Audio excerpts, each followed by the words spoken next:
Hi, Cari. How are you? I am doing great. How are you? Great. Hello, everybody. I'm Carson Hawks, and this is Cari Jackson. And people are always asking us why we do this work that we do. So we're going to talk about that today. Cari, let's start with you. Generally speaking, why do you do this work of personal and spiritual empowerment and healing? And why have you said yes? Well, Carson, I love engaging in this question because the opportunity to talk about the pain I've experienced in my life and how I've come through it is really at the heart of this particular question. For me, I sought answers and support in religious spaces. I am a very deeply spiritual and have been involved in church all of my life. And so I was seeking answers and support in those spaces, and it wasn't there. And also when I was 29, 30 years old, when my father died, I went to therapy for the first time, seeking support and answers. And while I got some support in each of those contexts, I realized that there were incredible limitations in what could really be provided. And so I said, okay, well, I'm going to create. I know that the struggles that I have in my life and have had, I am not the only one. And that was the good news in all of it. And so as someone who is a survivor of sexual trauma, someone who is a survivor of race, the trauma of racism, of sexism, of religion and spiritual abuse, and someone who is openly gay and who's experienced the trauma and the discrimination, etc., that come in this society, and on and on and on, the classism, you name it. I have seen the impact of those things in my life and how they have intersected in some really significant ways when it comes to how I have healed. And so years ago, I began developing tools and resources for myself to help me in my healing. And then I began sharing those with other people. First, it was one-on-one. I said, well, here's something that has worked for me. How about you use this? And people said, oh, Cari, this has been amazing. Thank you, thank you, thank you. And then I started sharing them with groups. And now I'm in the place of really seeking out to share resources with larger audiences. I do not want people to be in pain and to feel alone when I know that there are resources, things that you and I develop together and other people. And I'm absolutely adamant about making sure I get those resources to as many people as possible so people can heal, so they can live lives in dignity and joy and peace and happiness and on and on and on. I'm just absolutely committed to that. And so that's why I do this work. Yeah. I have some of those same things. Like a lot of my trauma was spiritual abuse and trauma. And so, harm done by churches and pastors and even religious institutions and really strict religious family members. And I didn't have a place, like I'm not going to go to another pastor to try to get help with that work, right? Like with that pain. And even if I did, it just made it worse because what they had to say was not helpful, right? Right. Or what they had to offer. And then eventually I wound up with some really good therapists, but they're often not trained in helping you with the spiritual pieces of it, yes. Right? And the foundation of my trauma was actually spiritual. So if you're not touching this foundational piece of it, then yes, it was helpful. And therapy can be helpful, and it has been, and I've been in it for a really long time. But it wasn't affecting the spiritual piece of it, which was really the crux of it for me. Um, and so, and I had often did not until recently like come across counselors who were even trained in trauma, and Mhm. that has been helpful as well, but I didn't find those people for a really long time, so I had to figure it out on my own, Right, you right. know. And so it's like people shouldn't have to figure it out on their own. Like if I feel led to do this work to help people so that they don't have to figure it out on their own. Yeah. And often people can't sit in that kind of pain. Even like Yes.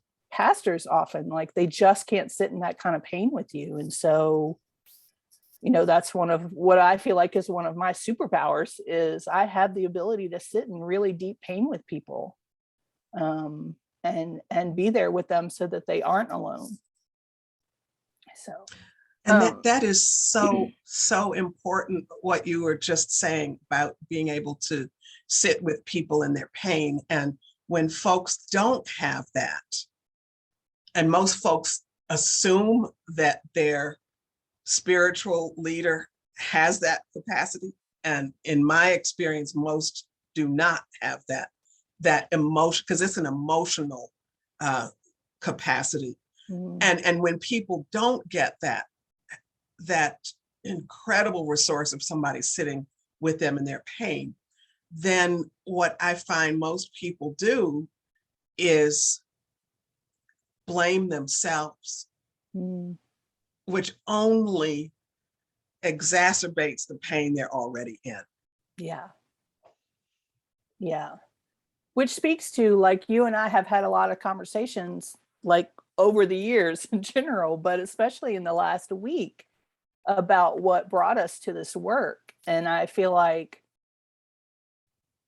we both kind of even got to a deeper why, or we got to a conversation where we talked about the deeper whys that we hadn't really either thought about or just talked about out loud before.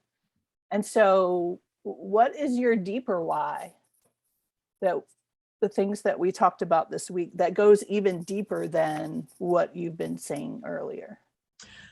I think that human beings are incredibly amazing and gifted. And um, I believe that we have within us that which is the stuff of the entire universe. From a chemical compound perspective, we share the same chemical compounds that are in stars. I mean, and I really believe that about us. And from a spiritual perspective, I believe that we are manifestations of the divine. Most of us do not know how amazing we are. And it excites me to journey with people and see them begin to recognize that amazingness that they didn't know was there all along. And I'm very much a social activist and spiritual leader, all kind of rolled up in one. And I know that so much about how our societies are constructed and our religious institutions, how they too are constructed, centers around controlling people, centers around keeping it from people the truth about how amazing they are. Because when people know how amazing they are, they're less likely to be controlled. And I see so much of the systems and structures in our culture that are set up to control people and then therefore to keep people ignorant about how amazing they are. And so for me, there is both an individual component in terms of people's individual lives, and there is a systemic component. I believe that societies are better when there are more people who have tapped into and who live out of their own awesomeness. I believe the scripture that we are wonderfully and awesomely made. I believe that applies to every human being. And so in the context of racism and sexism and classism and all of those things I was mentioning before, I want to help folks both in terms of their individual lives and the societal element of it. I think we can transform society as we help transform people's lives. We can transform families, and we know how many hurts and pains and coping mechanisms, unhealthy coping mechanisms, are passed down, handed down generation after generation. And I believe we have the capacity to help people to heal and to grow and to thrive. And that's why I'm on this planet. I believe that to facilitate that in people's lives. So what are you seeing around isolation and shame and blame and like people living below their potential? Like, what are those things that you are seeing that like integrate what you're saying about we're all made to be this amazing person, and yet so many people, because of traumas and losses and those kind of things, are not living up to that potential? Like, how do you integrate that piece into what you just said? So much in our society, and I include in that our religious institutions, have this notion of what human beings are supposed to look like. There's some perfection that we're supposed to have. And if you don't have that, then you are not good. There's another scripture from Christian tradition that has been mistranslated. Be perfect as I am perfect. Later translations, when they got more text, source materials and they said, oh no, that's not what that was supposed to mean. That's not the right translation from Greek into English. The correct translation is be whole as I am whole. Yes. Just saying those words, because the language and the culture of perfectionism, and nobody measures up to the standard except for the people who are setting the standard. And even they don't meet it, but they do all kind of stuff in the shadows and the dark and it is deeply spiritual when people understand the invitation and the calling is to wholeness. Yeah. I think people live their lives very differently. Perfection, wholeness, two completely different concepts. And it is important to me to help people discover what wholeness looks like in their lives. Because when perfection is the standard, then all kinds of shame happens. And when people feel shame, they isolate. They don't share with folks what's going on in their lives because I'm supposed to look like this. And this notion perfection of is one of, here's one thing that is perfection for everybody. Wholeness invites us to really engage in our individuality, in our authenticity. And we are all blessed when that is the guidepost for people's lives. And I get so excited about facilitating the journey into self-discovery or recovery, rediscovery Yeah. about what is whole for folks. Because I think most of us as children come here knowing what our wholeness is. And it is socialized out of us that no, that's not it. It's this is it, and all those kinds of things. So I guess you can hear how passionate I get about this, how strongly I feel about this, because I know it damages people.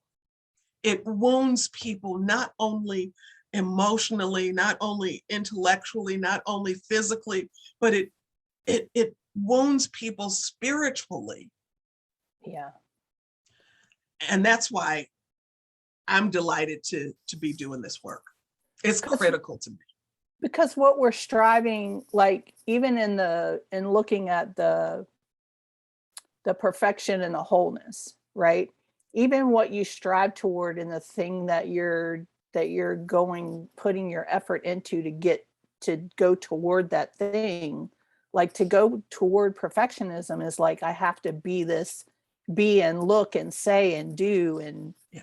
you know, just kind of hide my emotions or whatever to get to this perfectionist piece. And Whereas hide me. I have to hide right, me. you have to hide me and who I am. Whereas if you're striving toward wholeness, you're striving toward bringing your full self to everything, like your authentic self, whatever that is, with all the warts and, whatever the flaws or the things that you may see as flaws that other people actually see as gifts in Yes. what you bring, right? Like then you're going toward bringing your full self to everything. Yes. That's a whole different animal, right? Like It is. and my like part of the reason why I do this work, and I have heard you say as well, like because of the effects of trauma and abuse in my own life, like I've been living below my full potential for so long because of the effects of all that. Like the isolation and the shame and blame that I have felt just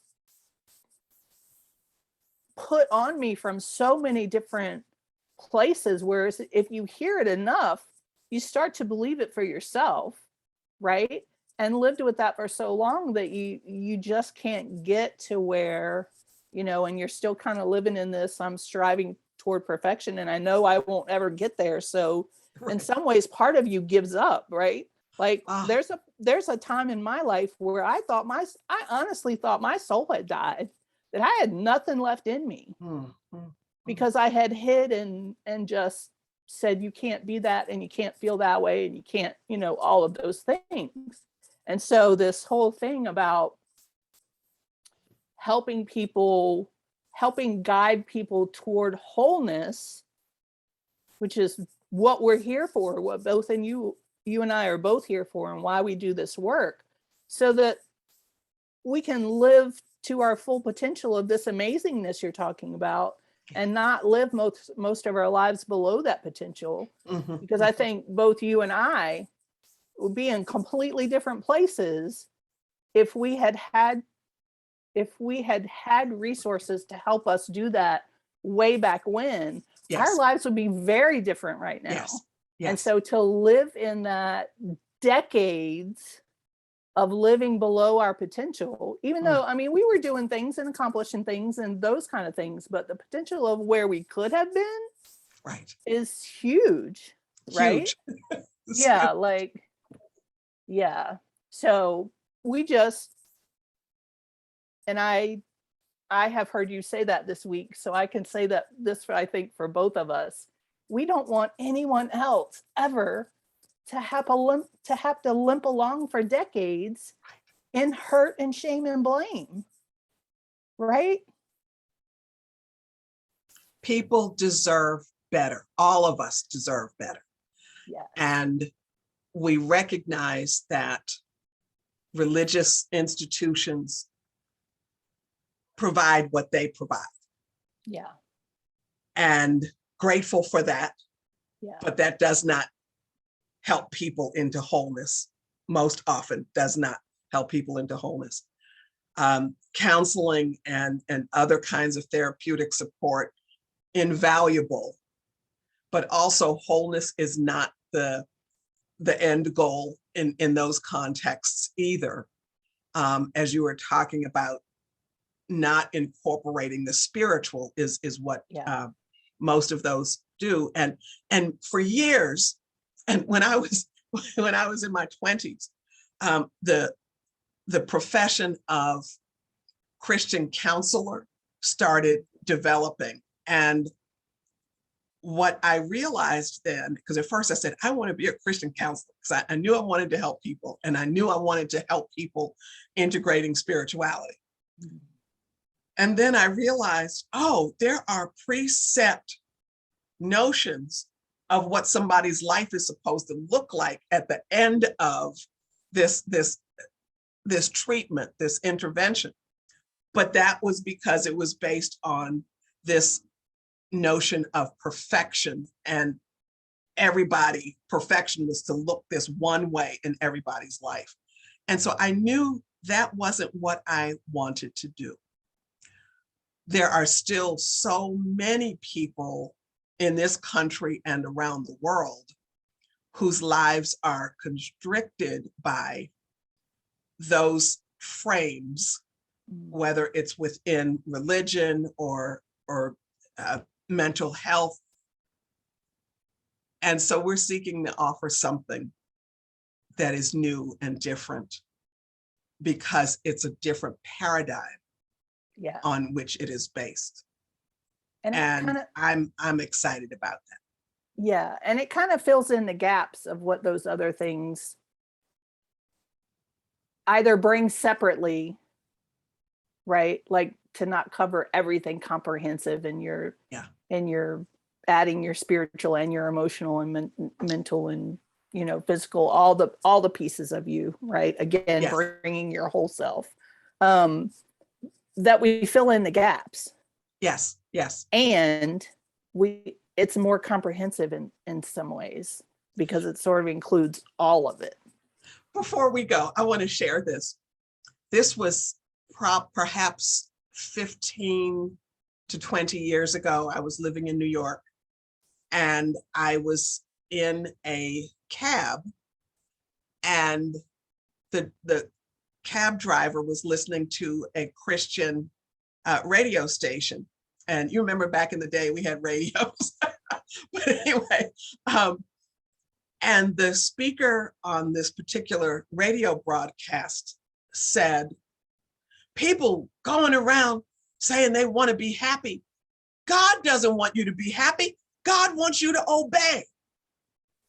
And I heard those words, and I began to weep as I thought about the question, how many people are hearing this and who are taking this in as truth and believing that their creator has no regard for their happiness. Yeah. It is important to me in the work that we do that we help as many people as we can to know that their creator sees them, cares about them, longs for their happiness, and journeys with them.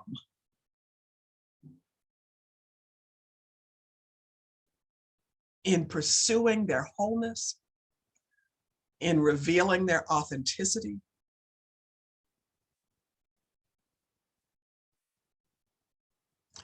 and fulfilling their deepest longings.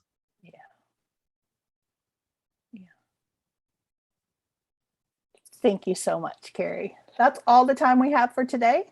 And we had something, we always have more we want to talk about. So we'll do that on the next round.